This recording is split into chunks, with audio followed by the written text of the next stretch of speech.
Мен жылы сумын.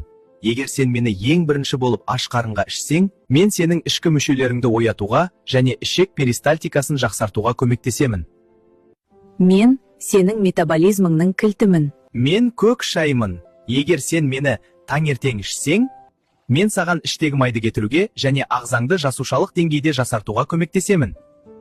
Менің құрамымдағы антиоксиданттар сені сергек ұстайды. Мен лимонмын.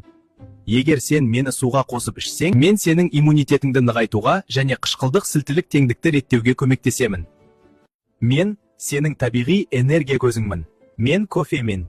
Егер сен мені таңғы астан кейін ішсең, мен сенің зейініңді 100% арттыруға және миыңды жылдам іске қосуға көмектесемін. Мен саған қуат беріп, жұмысқа қабілеттілігіңді оятамын. Мен жылы түймедақ шаймын. Егер сен мені таңертең ішсең, Мен сенің асқазаныңдағы қабынуды басуға және іштің кебуін кетіруге көмектесемін. мен ас қорыту жолдарын жұмсақ түрде тыныштандырамын.